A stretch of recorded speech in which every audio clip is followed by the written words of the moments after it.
My name is Evelyn Carter, and at 35, I thought I knew my husband better than anyone. For 8 years, Richard was my partner, my confidant, the man who held my hand through every challenge. But the day I woke up unable to remember where I'd been that morning, everything began to unravel. He called it stress. The doctors called it cognitive decline. My friends stopped calling altogether. And when I finally discovered what was really happening, it was almost too late. The courtroom revelation that followed would expose a truth so calculated, so chilling, that even the judge struggled to maintain composure. If you're watching this, I'd love to know where you are watching from today. And don't forget to like and subscribe for more stories. The chandelier above me sparkled like 1,000 tiny stars, each crystal reflecting the faces of Seattle's elite as they mingled beneath it. I adjusted the diamond necklace at my throat, the one Richard had given me for our 5th anniversary, and smiled at the approaching donors. This was my world, the Carter Foundation Gala, an evening I'd spent 6 months planning down to the last detail. "Evelyn, darling, you've outdone yourself," Margaret Whitmore cooed, air-kissing both my cheeks. "The silent auction alone will raise $250,000 for literacy programs." "Thank you, Margaret. It's been a labor of love." I felt Richard's hand slide around my waist, his grip just a fraction too tight. "My wife is too modest," Richard announced to the small circle gathering around us, his CEO charisma on full display. "The Carter Foundation has become what it is because of the vision I brought to it. Evelyn's been wonderful at executing the details, of course." I felt my smile freeze. The vision I brought? I'd founded this organization 3 years ago, before Richard's tech company had even gone public. But the donors were nodding appreciatively at him, and I found myself doing what I'd done increasingly often lately, swallowing the correction that burned on my tongue. "Actually, Richard, I think you're remembering it wrong. The foundation was—" "Sweetheart," he interrupted with a gentle laugh, squeezing my waist, "you've been so stressed lately. Remember? I helped you draft the initial charter. It's okay to forget things when you're working too hard." He turned to our audience with an indulgent smile. "She's been a bit forgetful recently. I keep telling her to slow down." Heat crept up my neck. Several people exchanged knowing glances, the kind that said, "Poor thing, working herself to exhaustion." I wanted to protest, to remind everyone that I had a master's degree in nonprofit management and had built this from nothing, but Richard was already steering the conversation elsewhere, his hand never leaving my waist. Later, in the back of our town car, the city lights streaking past like liquid gold, the mask finally fell. "Do you have any idea how you embarrassed me tonight?" Richard's voice was cold steel wrapped in silk.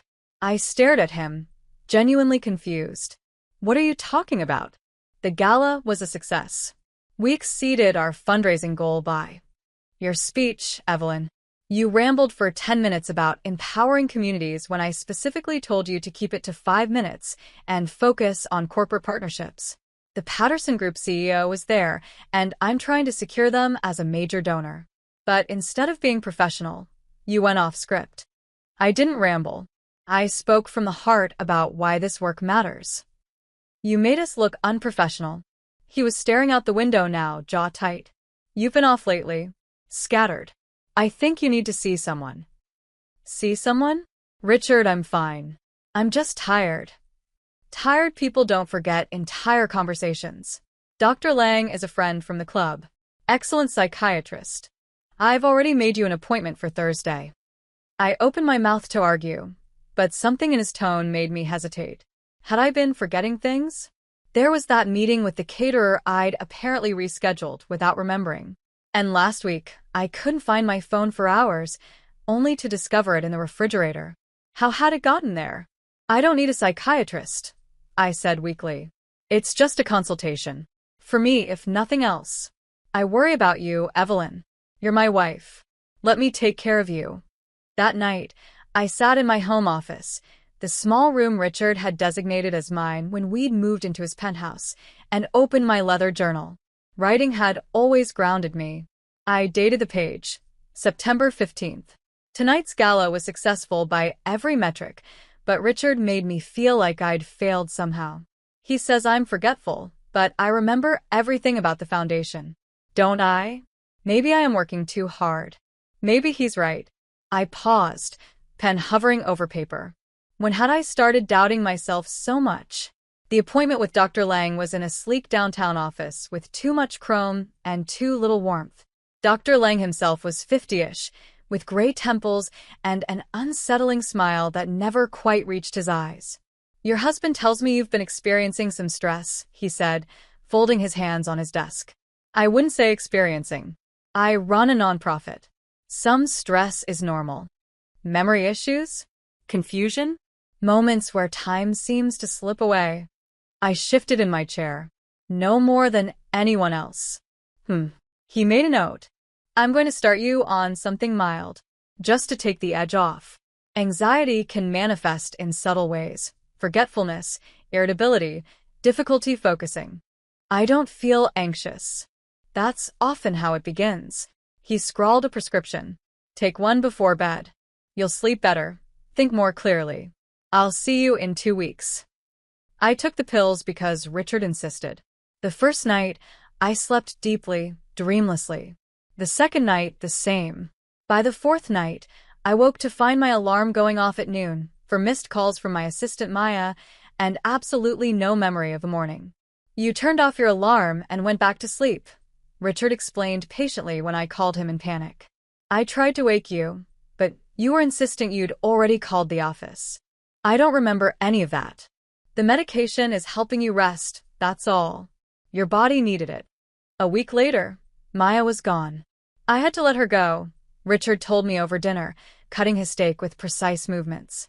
"She was gossiping about you to other staff, saying you'd become unreliable." "Maya would never. We've worked together for 2 years. Evelyn, she showed me the texts. I can forward them if you'd like, but I thought it would only hurt you more." He reached across the table, covering my hand with his. "I've hired a new assistant, David. He comes highly recommended, and he'll report directly to me so we can keep better track of your schedule." Something felt wrong, but I was so tired. The pills made everything soft around the edges. My phone started acting strangely. Text messages from friends would appear as read before I'd seen them. The calls would go straight to voicemail without ringing. When I mentioned it to Richard, he suggested I was probably just distracted and didn't notice the notifications. "You're spending too much time on that thing anyway," he said, taking it from my hand one evening. "Let me have IT look at it." He returned it 3 days later. All fixed. Just some software issues. But my friend Laura didn't call anymore.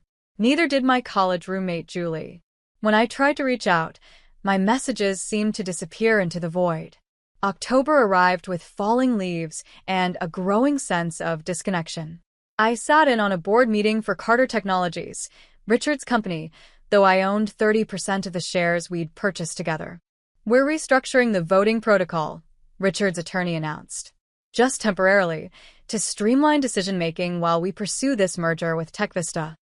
I frowned at the document in front of me. "This removes my voting rights entirely." "Just temporarily," Richard assured me from the head of the table. "You've been so overwhelmed with the foundation work, I thought you'd appreciate one less thing to worry about. It's only until the merger is complete. 6 months, maximum." I should have argued, should have demanded to keep my rights. But I was so exhausted, and the words on the page kept blurring together, and everyone was looking at me with expressions ranging from pity to impatience. I signed. The weekend before Halloween, I drove to my parents' house in Bellevue. My father opened the door, and his face went through a series of expressions I couldn't quite read. Shock, concern, something that looked like fear. "Evelyn? Honey, is everything all right?" "Of course. Why wouldn't it be?" He pulled me into the house, calling for my mother. They both stared at me with the same worried expression. "You've lost so much weight," my mother said, taking my hands. "When did you last eat properly?" "I eat. Richard and I had dinner together most nights." "You seem—" My father hesitated. "Dimmer. Not yourself. Are you feeling okay? Is Richard treating you well?" The question struck me as odd. "He's wonderful. He's been so patient with me lately. I've been having some issues with memory and focus, but he's helping me through it." My parents exchanged a glance that I pretended not to see. Maybe you should come stay with us for a few days, my mother suggested. Just to rest. I can't. There's too much to do at the foundation. And Richard would worry. That night, back in the penthouse, I woke to use the bathroom. The clock read 3:17 a.m. As I walked past the master bedroom, I heard Richard's voice, low, talking to someone on the phone. Not much longer. The board is already questioning her capacity. Once they see the pattern documented by Lang, they'll support a full medical evaluation.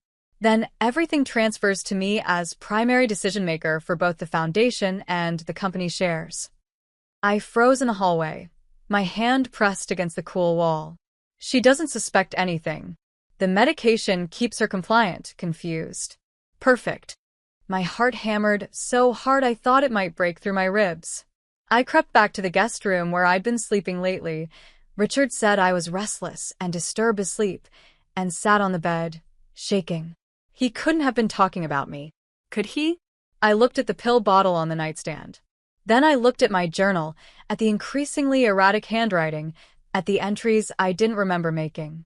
And for the first time in months, a crystal-clear thought cut through the fog. Something is very, very wrong. The next morning, I pretended to take my pill. I held it under my tongue until Richard left the bathroom, then spit it into a tissue and hid it in my pocket. My hands shook with the deception. "You look better today," Richard commented over breakfast, scrolling through his phone. "Brighter. I feel good. I was thinking I'd go into the foundation office today. David has everything under control. Why don't you rest? You've been pushing yourself." "I'd like to work." His eyes flicked up from the screen, assessing. "Of course. Whatever you need." But when I arrived at the foundation office, I found my key card no longer worked. David, young, efficient, oddly cold, met me at the door with an apologetic smile that wasn't apologetic at all. "Mr. Carter asked me to work from home with you for the next few weeks. The office is undergoing some IT security updates." No one told me about security updates. Mr. Carter handled it. "Shall we head back? I have your laptop and all the files you'll need." I felt trapped but couldn't articulate why. I let him drive me home, watched him set up a workspace at my dining room table, and felt like a prisoner in my own life. Over the next few days, things began to disappear. My car keys, I'd find them in the freezer. My planner with months of notes, discovered under the bathroom sink. Important documents, tucked inside the oven. Each time, Richard or David would find them. Their expressions a perfect blend of concern and pity. "You really should let Dr. Lang increase your dosage," Richard said after the car keys incident. "This is getting worse." But I wasn't taking the pills anymore. I was getting sharper, clearer, and what I was seeing terrified me. I had another appointment with Dr. Lang scheduled for November 3rd. I sat across from him, studying his face as he asked his questions. "Richard tells me you're still having episodes. Hiding things, forgetting conversations." I don't remember hiding anything. That's the nature of these episodes.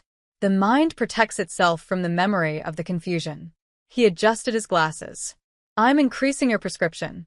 2 pills at night now instead of 1. What exactly am I taking, Dr. Lang?" "A mild sedative. Anxiolytic properties. Very common, very safe." Something in his voice rang false. I took the new prescription but had no intention of filling it. The board presentation was scheduled for November 10th. I'd been working with David on the Foundation's quarterly report, enrollment numbers, donation tracking, program outcomes.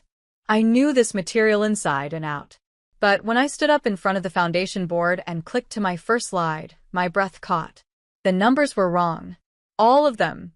Donations understated, program costs inflated, enrollment numbers that made no sense. I fumbled through my notes, trying to reconcile what I was seeing with what I knew to be true. "I'm sorry. These slides, they're not right. If I could just..." "It's okay, Evelyn." Richard's voice came from the back of the room. I hadn't even known he was there. He walked forward, took the clicker from my hand. "I've got this. Why don't you sit down?"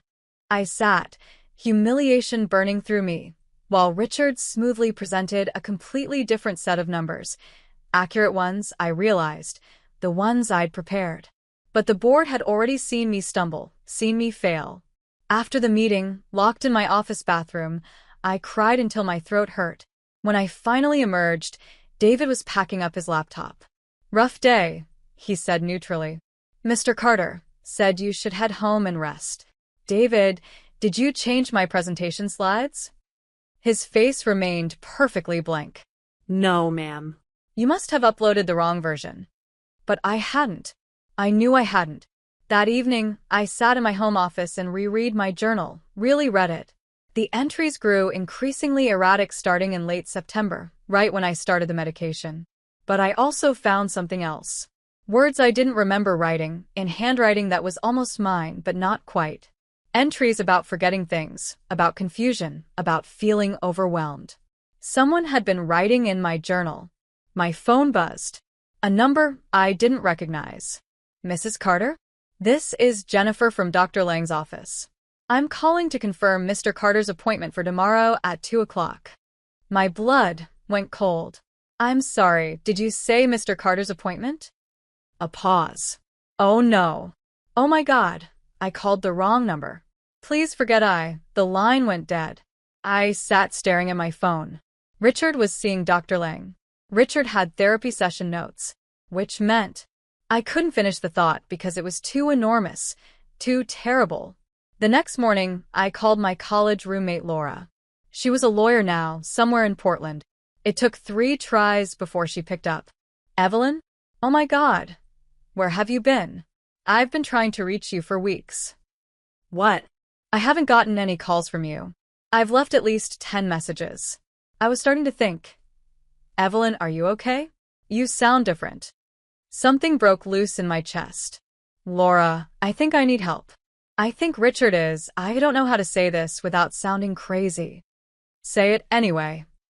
So I did. I told her everything. The pills, the forgetfulness, the things that disappeared and reappeared, the changed presentation, the journal entries I didn't write, the phone call about Richard's appointment. When I finished, there was a long silence. "Evelyn, stop taking those pills immediately." Right now. "Flush them." "I already did. 3 days ago." Good. "Now listen to me carefully. Get a second opinion from a different doctor. Someone Richard doesn't know. And do it quietly. Don't tell him. Don't tell David. Don't tell anyone." Can you do that? "I think so. Call me after. I'm coming up there." That night, while Richard was in his study on a conference call, I did something I'd never done before. I went through his desk. My hands shook as I opened drawer after drawer, not even sure what I was looking for. I found it in a locked bottom drawer. I used a letter opener to force it open. A folder labeled Petition for Medical Evaluation. Evelyn Carter. Inside were draft documents, ready to be filed in court.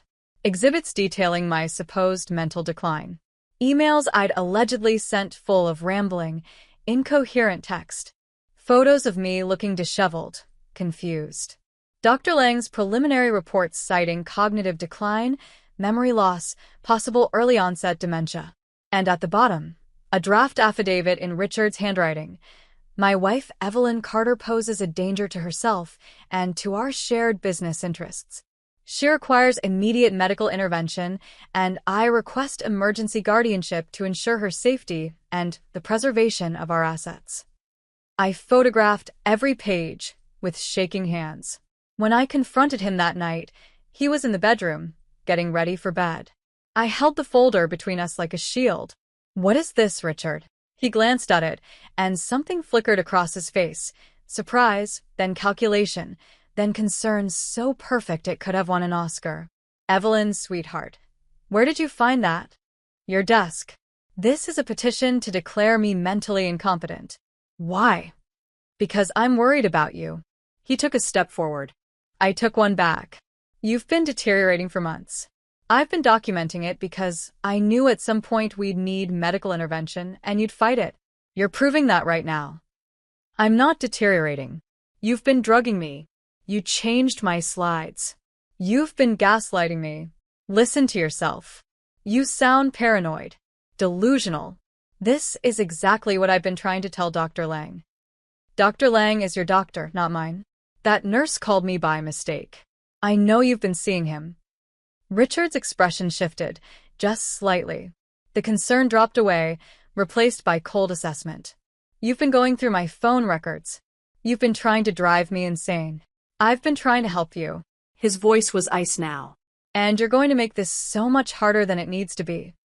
He walked past me, picked up his phone, and dialed. Dr. Lang? Yes, we need to move up the timeline. She's becoming combative. Paranoid. I think we need to file the petition this week. I ran. I grabbed my purse, my phone, my car keys, which I'd been keeping on my person constantly, and I ran. I drove to a hotel near the airport and paid cash for a room. Then I called Laura. He's going to file to have me declared incompetent. He's going to take everything. Not if we move first. I'm driving up tonight. In the meantime, I'm texting you the name of a doctor. Dr. Anish Patel. He's a neurologist at Swedish Medical Center. He's brilliant and he's honest. Call him first thing tomorrow. That night, in the anonymous hotel room, I finally felt my mind clear. And what I saw when I looked back at the past 2 months made me want to scream. Dr. Patel's office smelled like lavender and lemon cleaner, a stark contrast to Dr. Lang's sterile chrome environment. Dr. Patel himself was in his 50s, with kind eyes and a reassuring presence that made me want to cry with relief. Ms. Carter, your friend Laura explained the situation. I want you to know that everything you tell me is confidential, and I'm here to help you get to the truth. I told him everything. He listened without interrupting, occasionally making notes. I'd like to run some tests. Blood work, cognitive assessments, a full neurological exam. If someone has been medicating you improperly, we'll find evidence of it. The tests took 3 hours. At the end, Dr. Patel called me into his office with a grave expression. Ms. Carter, your cognitive function is perfect. Your memory, processing speed, executive function, all within normal to superior ranges. But your blood work shows something concerning. He turned his computer screen toward me. This is triazolam. It's a benzodiazepine sedative, extremely potent. It's occasionally used for severe insomnia, but in higher doses or combined with other medications, it can cause anterograde amnesia, which means you can't form new memories while under its influence. You'd appear conscious, functional even, but later have no recollection of what you did or said. It's sometimes called the date rape drug because of these properties. My stomach turned. That's what I've been taking? It's what's been in your system. But according to the prescription bottle you brought me, you should have been taking standard Xanax. This is something completely different. Someone has been substituting your medication. Can you prove it? In court. I can testify to what I found in your blood. The timeline, the symptoms you described, it all fits. Ms. Carter, I strongly recommend we involve the authorities. Not yet. I need more proof first. If this goes to court, I need to be bulletproof. Laura arrived that evening. We sat in the hotel room, surrounded by documents spread across the bed. I did some digging on Richard, she said. The timing is interesting. 3 months ago, he initiated meetings with several members of your foundation board about concerns regarding your health. He's been laying groundwork. He's trying to take the foundation from me. It's more than that. Look at this. She showed me a document on her laptop. He's been moving money out of Carter Technologies into offshore accounts. Small amounts, regular intervals. If he gains guardianship over you, he gains full control of your 30% stake. Combined with his 70%, he can sell the company, dissolve it, do whatever he wants. And Evelyn, there's a buyer. TechVista has been in acquisition talks. How much? The company's valued at $900 million. Even after taxes, Richard's looking at $300 million or more. But only if he controls your shares. I felt sick. I'm the only thing standing between him and that money. Yes. And a wife with dementia is much easier to control than a wife who might fight a divorce. That night, I barely slept. In the morning, I made a decision. I called Richard.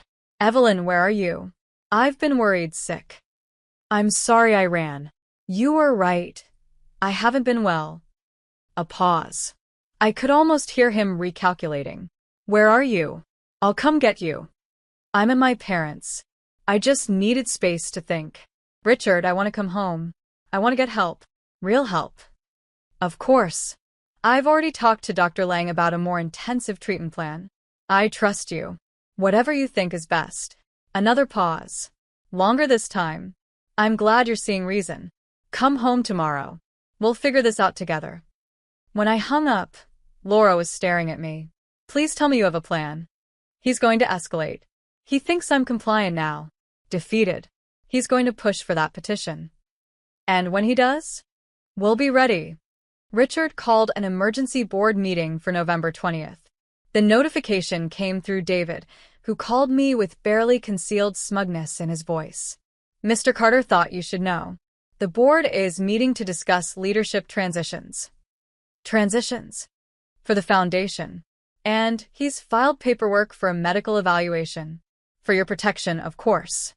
Laura and I spent the next 3 days preparing. Dr. Patel provided a complete medical report with time-stamped lab results.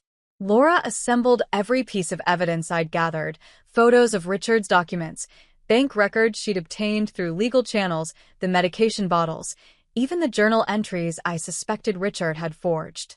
The problem is proving it, Laura said. He'll claim you're paranoid, that you're building conspiracy theories. We need something undeniable. I know. And I think I have it. I'd been thinking about that phone call from Dr. Lang's office. About Richard's therapy sessions. About what might be in those notes. Laura, can you subpoena Dr. Lang's records? Not without a court order, and not unless, she stopped, eyes widening. Unless Lang voluntarily provides them. He made one mistake already, having his office call me instead of Richard. Maybe he can be convinced to make another.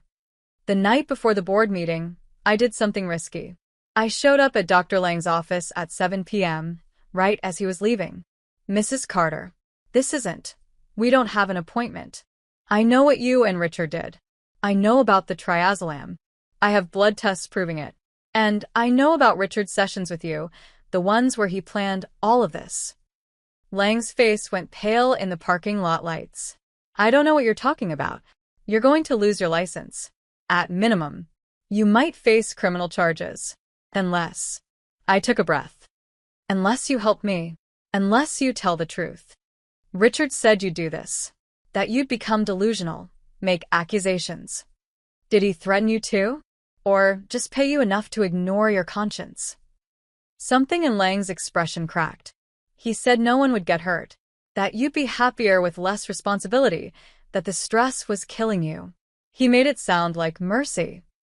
By erasing my mind? By making me doubt my sanity. I didn't realize, not at first. By the time I understood what he was really doing, I was already complicit. He said if I backed out, he'd destroy my practice. He has connections everywhere. Then help me stop him. Before he does this to someone else. Lang stood there for a long moment, briefcase in hand, the weight of his choices visible on his face. Finally, he nodded. There's a letter. Richard wrote it months ago, sent it to me as part of his therapy. He was asking me how to make someone appear mentally ill. I kept it because I was afraid. I thought maybe someday I'd need leverage. Will you give it to me? Better. I'll give it to your lawyer. And I'll testify. It's the only way I can even begin to make this right. Dr. Patel met us at Laura's office at midnight. Lang brought copies of everything, session notes, the prescriptions he'd filled under false pretenses, financial records of the payments Richard had made to his practice. And the letter. I read it 3 times, each time feeling colder. Dr. Lang, I hope you can help me with a delicate situation. My wife has become a liability to our business interests. She's stubborn, won't agree to step down voluntarily, and a divorce would be financially devastating. I need her to appear incompetent, not permanently harmed, just confused enough that a court would grant me medical guardianship. Once I have control of her assets, I can ensure she's comfortable. She'll never need to know what happened. Can you help me achieve this outcome? I trust in your discretion and your medical expertise. Signed, Richard Carter. He signed it, I whispered. He signed it, Laura confirmed. This is our smoking gun. Dr. Patel carefully sealed the letter in an envelope. I'll hold on to this until the right moment. When Richard makes his move, we make ours. The board meeting was scheduled for 2 p.m. the next day. But that morning, everything changed. I woke to find Laura shaking me, her face grim. Richard didn't wait for the board meeting. He filed a petition for guardianship last night. Emergency hearing. Today at 10 a.m. What? That's in 3 hours. He's claiming you're a danger to yourself. He must have known you were preparing to fight back. We dressed in a panic. Laura in her navy power suit, me in the most professional outfit I could find. My hands shook so badly, I couldn't manage my necklace clasp. Hey, Laura grabbed my shoulders. We have everything we need. The truth is on our side. Then why am I terrified? Because you're human. But Evelyn, you're also the strongest person I know. And today you're going to prove it. The courthouse was downtown, all marble and echoing hallways. Richard was already there when we arrived, flanked by his attorney, Harrison Price, one of the most expensive lawyers in Seattle. Richard wore his courtroom face, concerned husband, burdened by difficult circumstances. When he saw me, he actually smiled. Evelyn, thank God. I was worried you wouldn't come. We can get through this together. Stay away from me. His smile never wavered. You see, he said to Harrison loud enough for nearby people to hear. This hostility, it's part of the illness. We were ushered into Judge Martinez's courtroom. She was a woman in her 60s with sharp eyes and no tolerance for nonsense, according to Laura's quick briefing. This is an emergency petition for temporary guardianship, Judge Martinez began. Mr. Carter, your attorney may present your case. Harrison Price stood. Your Honor, this is a tragic situation. Mrs. Evelyn Carter is a brilliant woman who has been suffering from progressive cognitive decline over the past several months. Her husband, Mr. Richard Carter, has exhausted all other options and now seeks temporary guardianship to ensure she receives proper medical care. He presented Dr. Lang's falsified reports like they were gospel truth. Descriptions of my episodes, the altered emails, photos of me looking disheveled at various times. The Foundation board members testifying that I'd become unreliable, confused during presentations, unable to manage basic tasks. Most concerning, Harrison continued, are Mrs. Carter's recent behaviors. Paranoid accusations against her husband, fleeing their home, making wild claims that Mr. Carter has somehow been poisoning her. Because he has been, I said loudly. Judge Martinez's gaze shifted to me. Mrs. Carter, you'll have your opportunity to speak. Richard took the stand.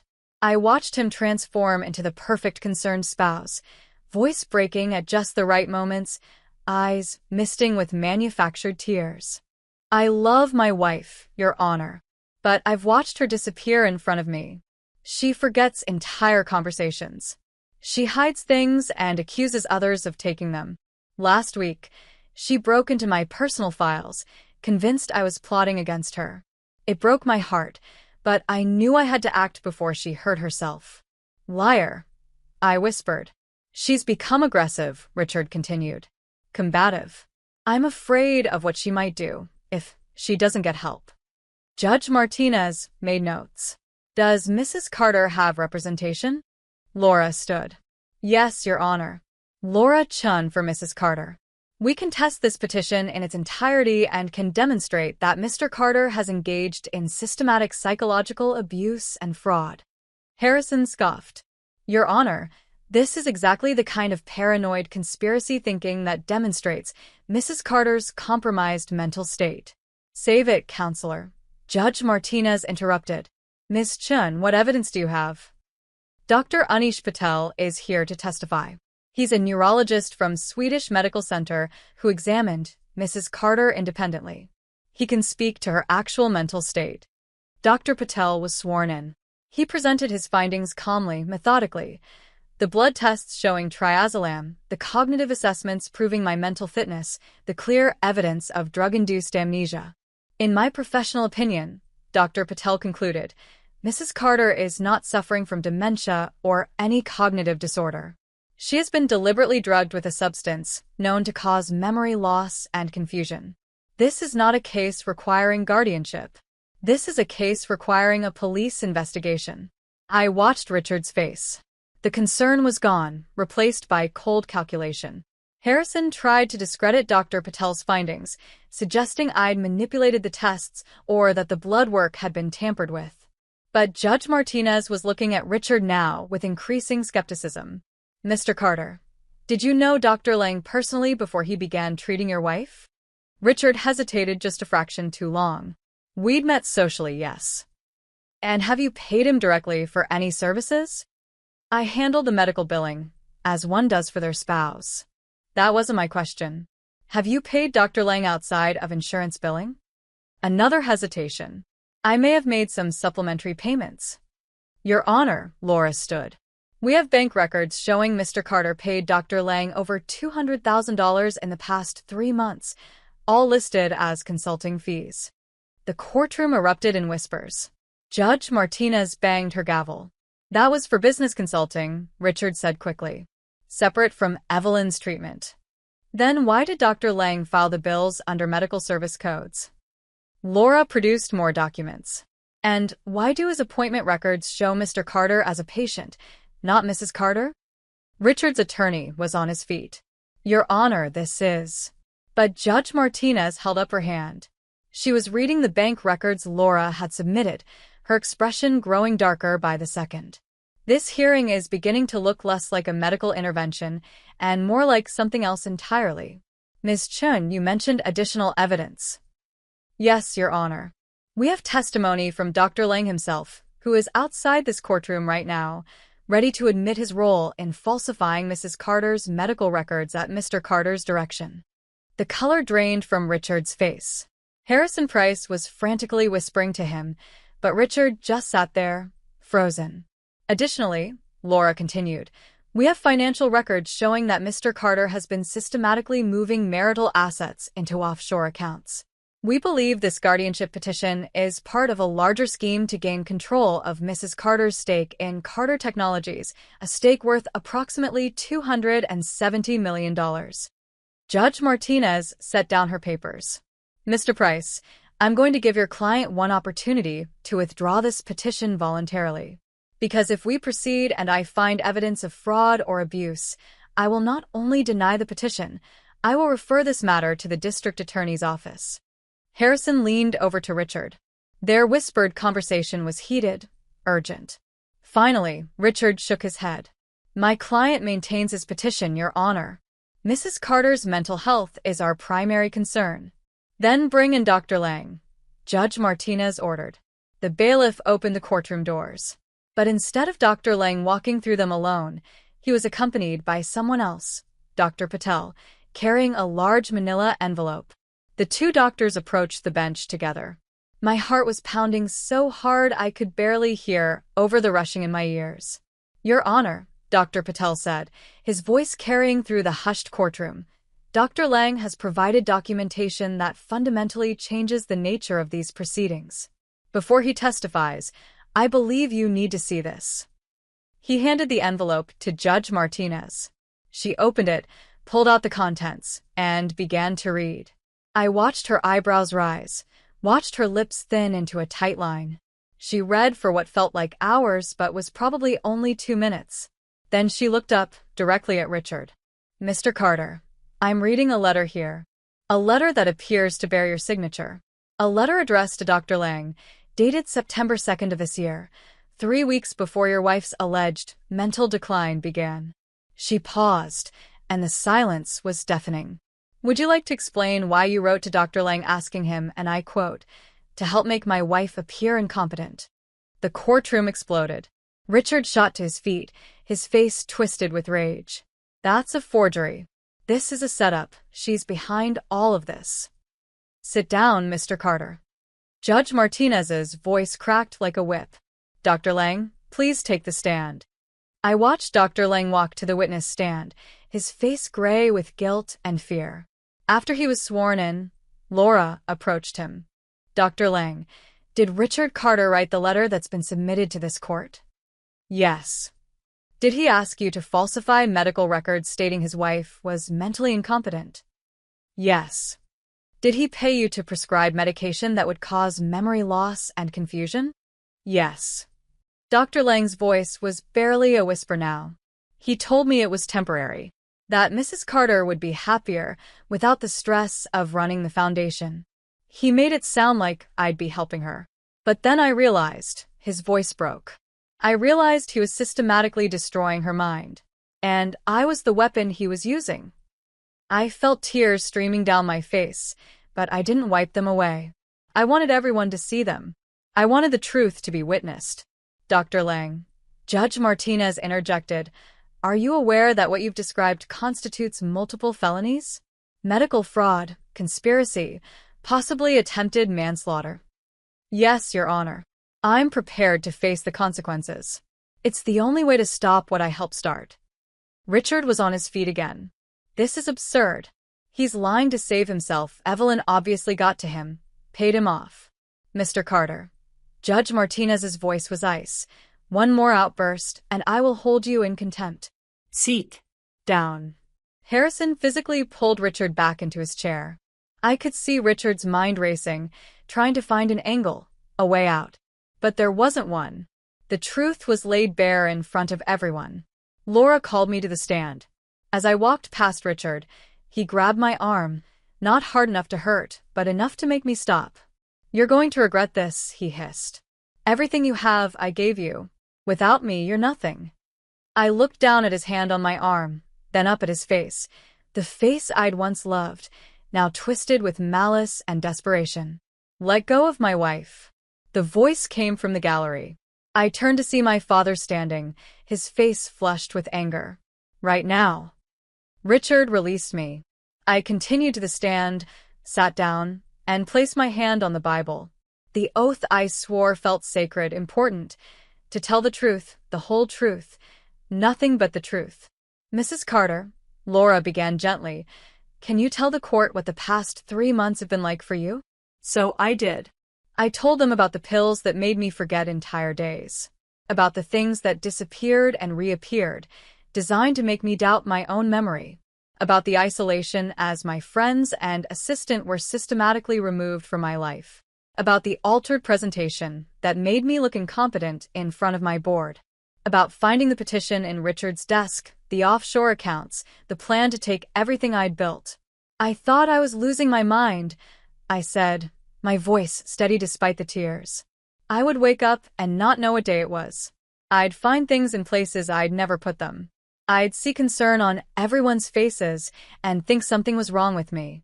And the whole time, Richard was there, being the perfect husband, suggesting doctors, managing my medication, handling my schedule. I trusted him completely, and he used that trust to try to erase me." "Why do you think he did this?" Laura asked. Money. Control. Power. I looked directly at Richard. He needed my shares in Carter Technologies to complete a sale to TechVista. But I would never have agreed to sell the company my money helped build. So he decided to make me disappear without actually killing me. He tried to murder my mind instead. The courtroom was silent except for the sound of the court reporter's fingers on the keys. "Mrs. Carter," Judge Martinez said, "I've seen many troubling cases in my career, but this is among the worst. The systematic, calculated cruelty described here is staggering." She turned to Richard. "Mr. Carter, I am denying your petition for guardianship. Furthermore, I am issuing a temporary restraining order. You are not to contact Mrs. Carter or come within 500 feet of her.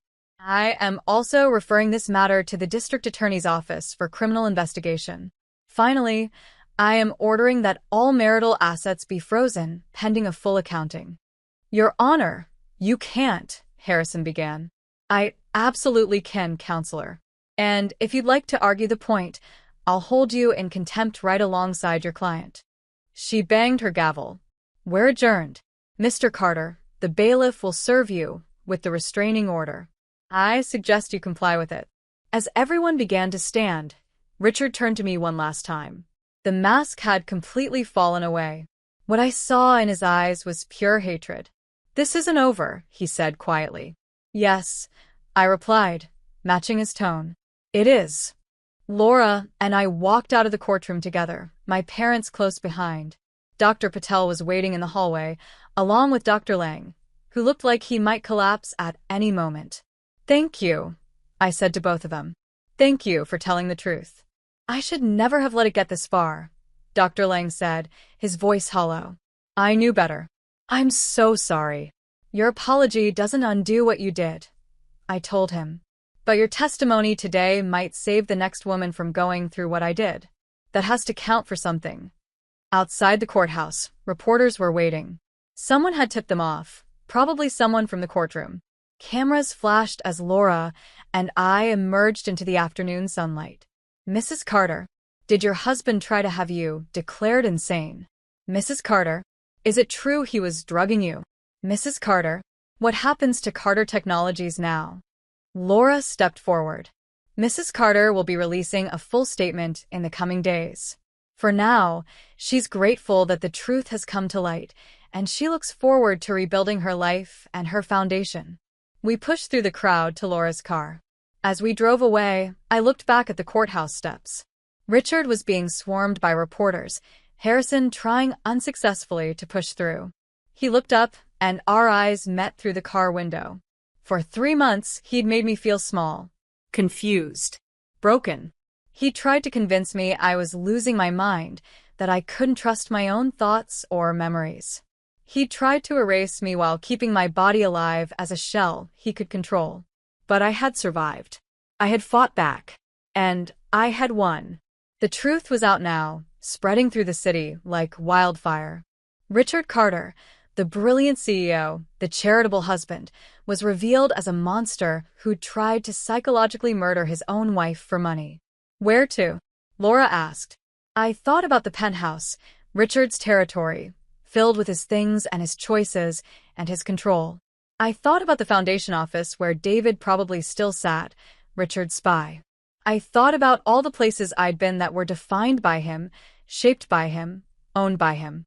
"A hotel for now," I said. "Somewhere he's never been. Somewhere that's just mine." And then I smiled, feeling it reach my eyes for the first time in months. "And then we finish this. We make sure he faces consequences for what he did. And then I take back everything he tried to steal, starting with myself." As we drove through Seattle, past the glittering towers and the gray waters of Puget Sound, I felt something shift inside me. The fog that had clouded my mind for months was completely gone. The doubt, the confusion, the fear. All of it was lifting like morning mist. I was Evelyn Carter. I had built a foundation that helped thousands of people. I had earned my place in this world through intelligence and hard work and vision. Richard had tried to take that from me, but he'd failed. And now everyone knew exactly what he was. My phone buzzed. A text from an unknown number.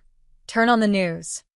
Laura pulled over and we watched on her phone as a breaking news alert flashed across the screen. Tech CEO Richard Carter accused of gaslighting wife in guardianship scheme. The story was everywhere, local news, national news, social media exploding with outrage. The reporter on screen was standing outside Carter Technologies headquarters, describing how the board had called an emergency meeting. Sources say board members are shocked and horrified by today's revelations, the reporter said. Questions are being raised about Carter's fitness to lead the company and whether he'll face criminal charges.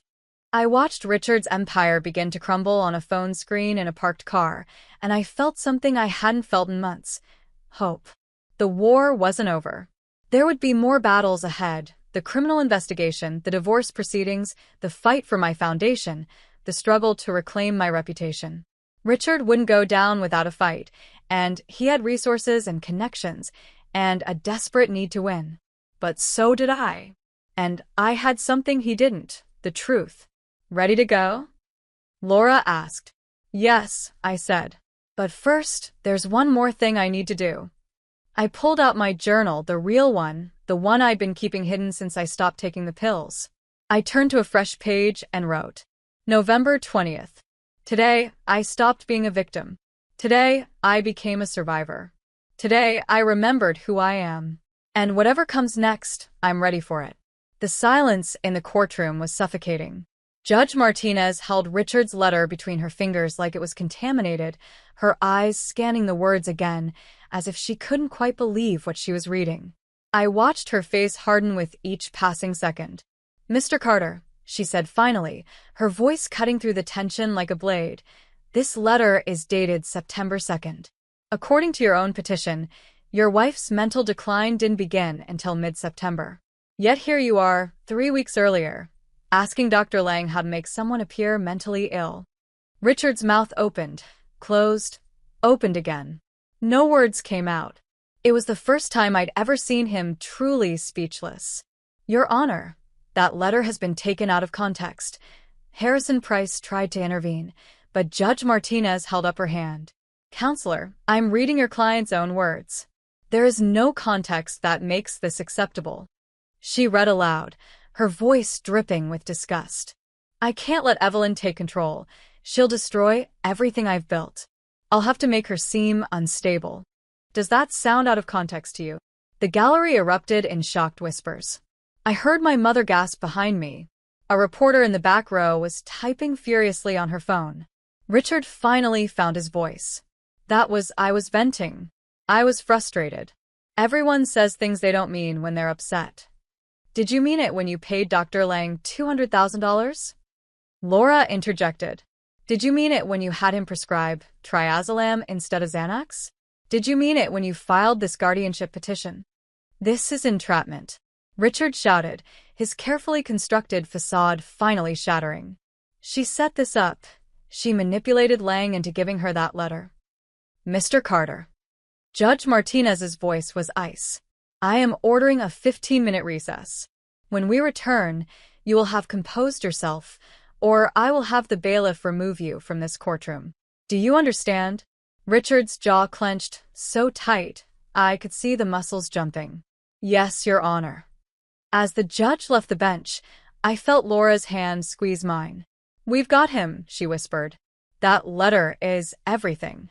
But in the hallway during recess, Richard found me. He shouldn't have. His attorney was supposed to keep him away, but he cornered me near the water fountain, his face twisted with rage.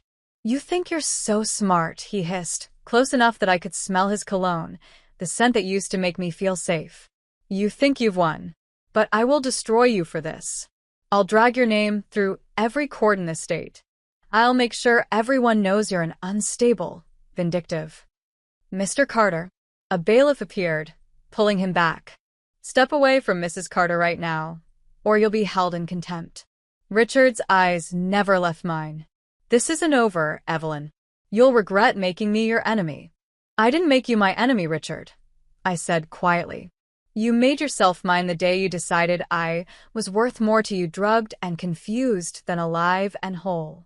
The bailiff escorted him away. I leaned against the wall, my hands shaking, but not from fear this time. From fury. From the sheer audacity of him acting like the victim when he'd spent months systematically trying to erase my mind. When court resumed, Dr. Patel took the stand again. Laura asked him to walk through his findings one more time, but in more detail. Mrs. Carter came to me lucid, articulate, and deeply concerned about her mental state, Dr. Patel explained. But when I ran cognitive assessments, she scored in the superior range for every category: memory, processing speed, executive function, verbal reasoning. This is not a woman experiencing cognitive decline. "Then how do you explain the symptoms she was experiencing?" Laura asked. "The blood work tells us everything. Triazolam, in the doses that were in her system, causes anterograde amnesia. The brain can't form new memories. A person under its influence can appear functional. They can walk, talk, even complete complex tasks, but later have no memory of it. This creates the perfect illusion of mental illness." Could someone fake these symptoms? No. The drug metabolites don't lie. Someone was administering this to Mrs. Carter without her knowledge or consent. Harrison Price stood for cross-examination, but I could see his heart wasn't in it. He was a smart lawyer, and smart lawyers know when they're defending the indefensible. "Dr. Patel, isn't it possible Mrs. Carter took this medication herself? Perhaps she was trying to." "Trying to what, counselor?" Dr. Patel's voice was sharp. "Frame her own husband? by drugging herself into genuine confusion and memory loss. That theory makes no medical or logical sense. Harrison had no response to that. The final nail in Richard's coffin came from an unexpected source. The bailiff approached the bench and handed Judge Martinez a note. She read it, her eyebrows rising. It appears we have a witness who is not on the original list. A Mr. David Chen, who worked as Mrs. Carter's assistant. He's asking to testify. I felt my stomach drop. David, Richard's spy, the assistant who'd replaced Maya, who'd changed my presentation slides. What could he possibly want to say? But when David took the stand, he wouldn't look at Richard. He looked at me instead, and what I saw in his eyes was guilt. Mr. Chen, Laura began carefully, how did you come to work for Mrs. Carter? Mr. Carter hired me. He told me Mrs. Carter was having problems, memory issues, confusion, and that he needed someone to help her while protecting her dignity. He said I'd be helping both of them. What did he ask you to do? David took a breath. He asked me to document every mistake she made. Every time she seemed confused or forgot something. He wanted a record. At first, I thought I was helping build a case for getting her medical treatment. But then, he paused. Then he asked me to create mistakes. To alter documents, change meeting times, move things around her office. He said it was to demonstrate the pattern to doctors. The courtroom was completely silent. Did you do what he asked? Yes. I'm ashamed to say I did. I changed her presentation slides the day of the board meeting. I moved things around her house when I delivered documents. His voice cracked. I even forged some of her journal entries. Mr. Carter gave me a sample of her handwriting and told me what to write. Things that made her sound confused, paranoid. I felt tears streaming down my face. All those times I'd questioned my own sanity, wondering if I was losing my mind. And it had been real. Someone really had been manipulating my reality. Why are you testifying today, Mr. Chen? Laura asked gently. Because after the hearing was announced, I looked into Mr. Carter's financial records. He'd asked me to file some documents, and I saw the offshore accounts, the money transfers. I realized this wasn't about helping Mrs. Carter get treatment. This was about stealing everything from her. And I can't be part of that anymore. Richard was on his feet, shouting. You're fired. You hear me? You'll never work in this city again. Mr. Carter. Judge Martinez's gavel cracked like thunder. Bailiff, remove Mr. Carter from this courtroom. Now. I watched as they escorted Richard out, still shouting threats, his face purple with rage. The carefully constructed mask of the concerned husband had completely shattered, revealing the monster underneath. Judge Martinez waited until the doors closed behind him before speaking. I've seen many disturbing cases in my 20 years on the bench, she said quietly. But I have never seen such calculated, systematic psychological abuse. Mrs. Carter, on behalf of this court, I apologize that you had to endure this for as long as you did. Her words broke something open inside me. I sobbed, not delicately, but in great heaving gasps, as months of doubt and fear and confusion finally released their hold on me. This court finds no merit whatsoever in Mr. Carter's petition for guardianship, Judge Martinez continued. Furthermore, I am referring this case to the district attorney for criminal prosecution. The evidence suggests multiple felonies, fraud, conspiracy, assault by poisoning, and attempted theft. Mr. Carter will face the full consequences of his actions. She turned to Dr. Lang, who sat pale and sweating in the witness section. Dr. Lang, you will surrender your medical license pending investigation by the State Medical Board. You may also face criminal charges. However, your cooperation today will be noted in any proceedings. Then she looked at me. Mrs. Carter, I'm granting you immediate full control of all marital assets pending divorce proceedings. I'm also issuing a permanent restraining order against Mr. Carter. He is not to contact you, come near you, or speak about you publicly. Do you have any questions? Just one, Your Honor, I said, my voice still shaky. What happens now? Now. She smiled, the first warmth I'd seen from her. Now you go rebuild your life. You take back everything he tried to steal. And you show the world that psychological abuse is still abuse, and abusers will be held accountable. The days after the hearing blurred together. The story exploded across every news outlet, local, national, international. Tech CEO's dark secret. How Richard Carter tried to gaslight wife for fortune, screamed one headline. Another. The perfect crime that failed, inside a modern psychological nightmare. My phone rang constantly.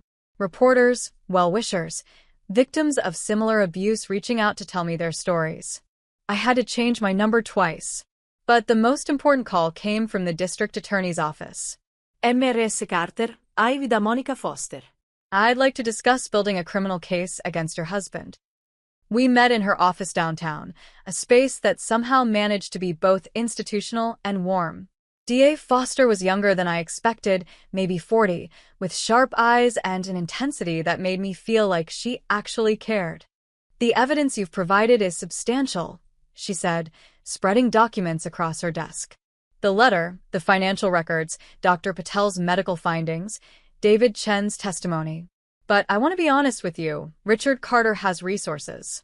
He'll hire the best defense attorneys money can buy. This won't be easy. I don't need easy, I told her. I need justice. Then we need Dr. Lang's full cooperation. His testimony is crucial. Dr. Lang's full confession came 3 days later, in a deposition that lasted 6 hours. I wasn't present, but Laura was, and she told me everything. He broke down completely, Laura said over coffee. Told him everything. How Richard first approached him at their country club, how the payment started small and grew larger, how Richard convinced him it was victimless. She'll just be less stressed, Richard told him. Happier, even. Did he believe that? At first, maybe. But Lang said he started having doubts when Richard asked him to increase the dosage. When he expressed concern, Richard threatened to report him to the medical board for previous violations. Apparently, Lang had some boundary issues with other patients years ago. Richard had done his research. I shook my head, marveling at the calculation of it all. He picked his weapon carefully. He did. Lang also revealed something new. Richard had been planning this for over a year. Long before September. He'd been researching psychological abuse techniques, studying cases of medical gaslighting. This wasn't impulse, Evelyn. This was premeditated. The public revelation of Dr. Lang's full confession hit the news that evening. I watched it from my hotel room, my parents sitting on either side of me. The reporter stood outside Dr. Lang's now-shuttered practice. Dr. Marcus Lang has provided prosecutors with a detailed account of how he helped Richard Carter systematically drug and manipulate his wife, Evelyn Carter. In a statement released today, Lang said, "I violated every oath I took as a physician. I allowed myself to become a weapon in someone else's hands, and an innocent woman suffered because of my cowardice. I will spend the rest of my life trying to atone for what I've done." "Do you believe him?" my mother asked quietly. "I believe he's sorry he got caught," I said. "But I also believe his guilt is real. He's a weak man who got caught up in something he didn't fully understand until it was too late. That doesn't excuse what he did, but it makes him different from Richard." "How so?" "Richard knew exactly what he was doing. Every step of the way, he chose cruelty. Lang was a coward, but Richard is a monster. My father put his arm around me. I should have seen it sooner. The way he was isolating you, the way you were changing. Dad, he fooled everyone. That was the whole point." The board of Carter Technologies released a statement the next day. In light of recent revelations, Richard Carter has been placed on indefinite administrative leave. An independent investigation into company finances and practices is underway. But it was the statement from TechVista that really hurt Richard where it mattered most. TechVista Corporation has withdrawn its acquisition offer for Carter Technologies. "We cannot in good conscience proceed with a transaction involving an individual accused of such serious criminal conduct. Our thoughts are with Mrs. Evelyn Carter during this difficult time." His $900 million payday, the whole reason for this nightmare, had evaporated. Laura called me that evening, barely containing her excitement. "The board wants to meet with you. They're considering removing Richard entirely and want to discuss your role in the company." My role? I've never been involved in running Carter Technologies. No, but you own 30%.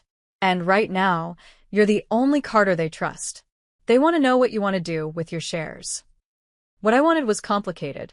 Part of me wanted nothing to do with Richard's company, wanted to sell my shares and walk away from everything connected to him. But another part, the part that was tired of being victimized, wanted to stay. Wanted to prove I belonged there, that I'd earned my place. Tell them I'll meet with them, I said. But not to discuss selling. To discuss how we rebuild trust. The meeting was set for the following week. In the meantime, the criminal investigation moved forward with frightening speed. Richard was arrested on November 28th, 1 week after the hearing. I watched it happen on the news. Richard in handcuffs, his usual confidence replaced by barely suppressed fury, reporters shouting questions as police led him to a squad car. "Mr. Carter, do you have anything to say to your wife?" "This is a witch hunt," he shouted back. "My wife is mentally unstable, and she's manipulated everyone into believing her delusions." Even in handcuffs, even facing criminal charges, he couldn't stop lying. The charges were extensive: conspiracy to commit fraud, assault with a controlled substance, attempted theft, perjury, and witness tampering. Bail was set at $5 million. Richard posted it within hours. But the damage to his reputation was irreparable. Carter Technology stock had plummeted 40%. Investors were fleeing. Business partners were canceling contracts. The empire Richard had built was crumbling around him. And I felt nothing. Not satisfaction, not vindication. Just emptiness where my love for him used to be. Richard's world collapsed faster than I could have imagined. Within 2 weeks of his arrest, 3 board members resigned from Carter Technologies. 2 major investors filed lawsuits claiming Richard had misrepresented the company's financial health. The SEC opened an investigation into his offshore accounts. But the most devastating blow came from an unexpected source, his own brother. I'd only met James Carter twice, brief encounters at family events. He lived in Boston, ran his own consulting firm, and had always seemed uncomfortable around Richard. Now I understood why. James reached out through Laura, asking to meet with me. I was hesitant but curious. We met at a quiet cafe in Capitol Hill. James was older than Richard by 5 years, with the same sharp features but kinder eyes. "I owe you an apology," he said before I'd even sat down. I knew what my brother was capable of. Not this specifically, but I knew he was dangerous. "Tell me." Growing up, Richard couldn't stand anyone being better than him at anything. If I got a better grade, he'd sabotage my homework. If our sister won an award, he'd start rumors about her. My parents called it competitive drive and praised him for it. But it was never ambition, it was a need to destroy anyone who threatened his ego. He took a sip of coffee, his hands shaking slightly. When I heard he was getting married, I tried to warn our parents. I told them Richard wasn't capable of loving someone. He was only capable of owning them. They accused me of jealousy. "We haven't spoken in 3 years. Why are you telling me this now?" "Because I have evidence. Emails, financial records, recorded conversations. Richard wasn't just planning to take your foundation and company shares. He was planning to have you institutionalized permanently. He'd already researched facilities, spoken to administrators about long-term care for cognitive decline. He was going to make you disappear." The coffee in my stomach turned to acid. He was going to lock me away? For the rest of your life. And he would have had complete control of everything: your money, your foundation, your freedom. All of it. James slid a folder across the table. "Give this to the DA. It proves premeditation, proves this was about more than just money. This was about complete annihilation of who you are." I couldn't open the folder. "Not yet. Why didn't you come forward sooner?" "Because I'm a coward." His voice broke. "I told myself it wasn't my business, that you were an adult who could take care of yourself. But the truth is, I was afraid of Richard. I've always been afraid of him. And I let that fear stop me from protecting you. I'm sorry." I took the folder. "Thank you for this. And James, you're not a coward anymore." The evidence James provided changed everything. The DA filed additional charges: conspiracy to commit kidnapping and deprivation of civil rights. Richard's bail was revoked. This time, when they arrested him, he wouldn't be going home. The trial was set for March, months away. In the meantime, I had my own rebuilding to do. The board meeting at Carter Technologies was surreal. I walked into a conference room I'd never been in, faced people who'd only known me as Richard's wife, and demanded respect I'd never had to demand before. "Mrs. Carter, we want to be clear. We had no idea what Richard was doing to you," the board chair, Margaret Westfield, began. "If we had known, you would have what?" Stopped him. I kept my voice level. "Several of you testified in court that I seemed confused, unreliable. You enabled this by being willing to believe I was incompetent rather than investigating what was really happening." Uncomfortable silence filled the room. But I continued. "I'm not here to assign blame. I'm here to discuss the future. Carter Technologies needs leadership. It needs someone the public can trust. And right now, that's not going to be anyone named Carter." "We agree," Margaret said. "We're in talks with several potential CEOs. I'm not finished. I'm not interested in running this company. Technology isn't my passion. But I am interested in reshaping what this company stands for. I'm proposing we establish an ethics board, mandatory reporting structures for abuse, and a charitable arm focused on supporting victims of domestic violence. I want Carter Technologies to be known for something other than my husband's crimes." The board exchanged glances. Finally, Margaret nodded. "We'd welcome your involvement, Mrs. Carter." "Then I'll stay. Not as CEO, but as a board member focused on ethics and corporate responsibility. And I'm keeping my shares, all of them." After the meeting, Laura pulled me aside. "That was incredible. You walked in there and owned the room." "I'm tired of being afraid," I told her. "Richard spent months making me question everything about myself, my memory, my competence, my sanity. I'm done questioning. I know who I am now." The media attention began to shift. Instead of being portrayed as a victim, I was being recognized as a survivor who'd fought back. Interview requests poured in. A publisher reached out about writing a memoir. A documentary filmmaker wanted to tell my story. But the most meaningful contact came from a support group for victims of coercive control. "We've been watching your case," the coordinator told me over the phone. "You've given so many survivors hope. They see themselves in your story, the gaslighting, the isolation, the systematic destruction of self-worth. Would you consider speaking at one of our meetings?" I thought about the months I'd spent questioning my own mind, the terror of not being able to trust my own memories. I thought about all the people going through that right now, being told by the person who was supposed to love them that they were crazy, broken, worthless. "Yes," I said. I'd be honored. The meeting was in a community center in Ballard. 23 people sat in a circle, mostly women, all with the same haunted look I'd seen in my own mirror 3 months ago. I told them my story. Not the sanitized version from the news, but the real version.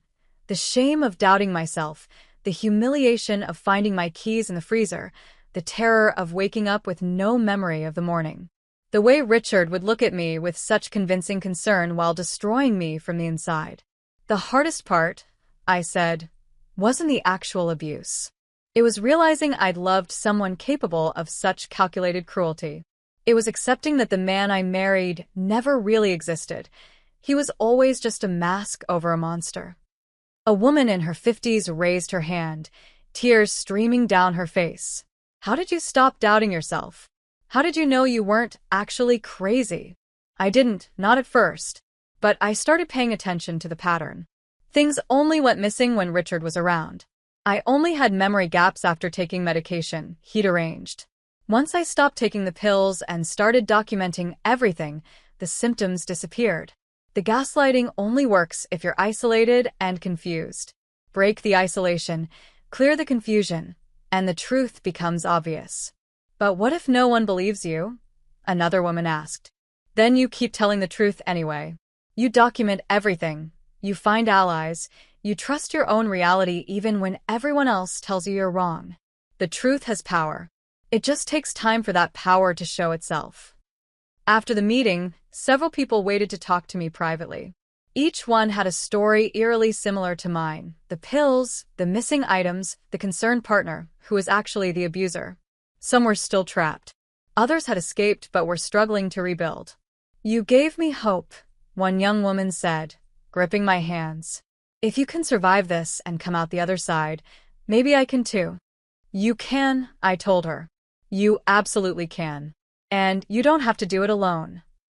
3 months later, I stood in the offices of what was now called the Carter Truth Initiative, formerly the Carter Foundation, renamed to reflect its new mission. The walls were painted a warm gold, and instead of Richard's corporate art, we'd hung pieces by local artists who'd survived abuse. Maya was back as my assistant, my real assistant this time. I tracked her down and apologized for not fighting harder when Richard fired her. She'd cried and told me she'd thought I'd stopped caring about her. We both cried then, mourning the friendship Richard had tried to destroy. "You have 3 interviews today," Maya said, pulling up my calendar. People magazine at 10, NPR at noon, and that Swedish documentary crew at 3. Also, Dr. Patel called. He wants to discuss the mental health advocacy program you're funding. Tell him I'll call him this afternoon. And Maya? Thank you for coming back. Where else would I be? This is important work we're doing. The work had become my salvation.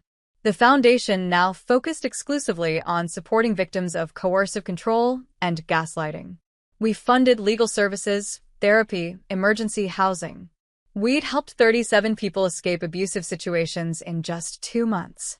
The media attention had been overwhelming at first, but I'd learned to use it. Every interview was a chance to educate people about psychological abuse, to explain that you don't need bruises to be a victim, that the mind can be battered just as brutally as the body. During the People magazine interview, the reporter asked the inevitable question, "Do you hate Richard Carter?" I considered my answer carefully. I hate what he did.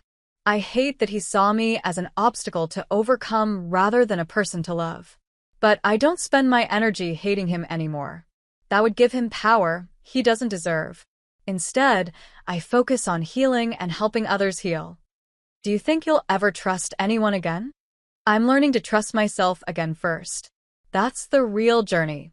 Richard's trial began in March, as scheduled. I attended every day, sitting in the gallery with Laura beside me. Richard wouldn't look at me, but I looked at him plenty. I needed to see him held accountable. The prosecution built their case methodically. Dr. Lang testified again, walking through every prescription, every payment, every lie. David Chin explained how he'd altered documents and forged journal entries. Dr. Patel presented the medical evidence. James Carter shared emails proving premeditation. And I testified. For 6 hours over 2 days, I walked the jury through my nightmare. Richard's defense tried to paint me as vindictive, as a spurned wife seeking revenge. They suggested I'd orchestrated the whole thing to steal Richard's company. But the evidence was overwhelming, and the jury saw through it. On March 29th, after 3 days of deliberation, the jury returned with guilty verdicts on all charges. Richard was sentenced to 15 years in prison. The judge, a different one this time, was merciless in her remarks. "Mr. Carter, you systematically destroyed your wife's sense of reality for financial gain. You weaponized medicine, trust, and love itself. You represent the worst kind of domestic abuser, one who leaves no visible scars but causes profound psychological damage. This court hopes your sentence sends a message that such abuse will not be tolerated." As they led Richard away in handcuffs, he finally looked at me. I expected anger, hatred. Instead, I saw something like confusion, as if he genuinely couldn't understand how everything had gone so wrong for him. I didn't feel triumphant. I felt tired, but I also felt free. The divorce was finalized 2 months later. I got the foundation, my shares in Carter Technologies, and enough assets to fund my advocacy work for decades. Richard got his sentence and his shame. On a warm day in June, I stood at the podium in the Foundation's new headquarters, a beautiful old building in Fremont that we'd renovated with light and openness. We were hosting our first major fundraiser since the rebranding. A year ago, I told the assembled donors and survivors, I was told I was losing my mind. I was medicated into confusion, isolated from friends, and systematically convinced that I couldn't trust my own thoughts or memories. My husband tried to erase me while keeping my body alive as something he could control. I paused, looking around the room. But I survived. And I learned something crucial. The truth is more powerful than any lie, no matter how carefully constructed. When we stop doubting ourselves, when we trust our own reality and find allies who believe us, we become unbreakable. The applause was deafening. After the event, I met with Dr. Patel in my office. He'd become more than my doctor. He'd become a friend and partner in the Foundation's mental health initiatives. "I have something for you," he said, handing me a folder. "The preliminary results from our mental health technology pilot program. The app that helps victims document evidence of gaslighting. It's working. We've already had 3 users gather enough proof to file protective orders." I flipped through the results, feeling something warm expand in my chest. This is exactly what I hoped for. Technology used to protect instead of harm. "You're changing lives, Evelyn. You took your worst experience and transformed it into hope for others." "We're changing lives," I corrected. I couldn't do this alone. That evening, I drove to my new apartment, a place Richard had never been, decorated with my choices and filled with my things. I poured a glass of wine and stood on my balcony, watching the sun set over Lake Union. My phone buzzed. A text from Laura. "Board approved your proposal. Carter Technologies is establishing a $50 million fund for domestic violence organizations. You did it." I smiled, feeling the last piece of something settle into place. Richard had tried to take everything from me, my mind, my money, my foundation, my freedom. Instead, I'd taken his company's name and transformed it into something that would help thousands of women escape situations like mine. I pulled out my journal, the real one, the one I'd kept through everything, and turned to a fresh page. June 14th. Today, I realized I'm not just surviving anymore. I'm thriving. I built something beautiful out of something terrible. I found my voice, my strength, my purpose. Richard tried to destroy me, but instead, he showed me exactly how strong I really am. I paused, pen hovering over the page, then added one final line. I am Evelyn Carter. I am whole. I am free. And I am just beginning. The city lights began to twinkle on as darkness fell, but I wasn't afraid of the dark anymore. I'd survived the darkest thing I could imagine, and I'd emerged on the other side transformed. Not broken, not bitter, but unbreakable. And whatever came next, I knew I could face it. Because I'd faced the worst and won. The truth had set me free. And now, I would spend the rest of my life helping others find their truth, trust their reality, and reclaim their lives. This wasn't the end of my story. It was the beginning of a new chapter. One I would write myself, in my own words, on my own terms. And no one would ever take that away from me again. So here's my question for you. If someone you loved tried to erase your mind, would you have recognized the signs before it was too late? Like this video if Evelyn's story moved you, and subscribe for more true stories about survival, courage, and the strength it takes to reclaim your life.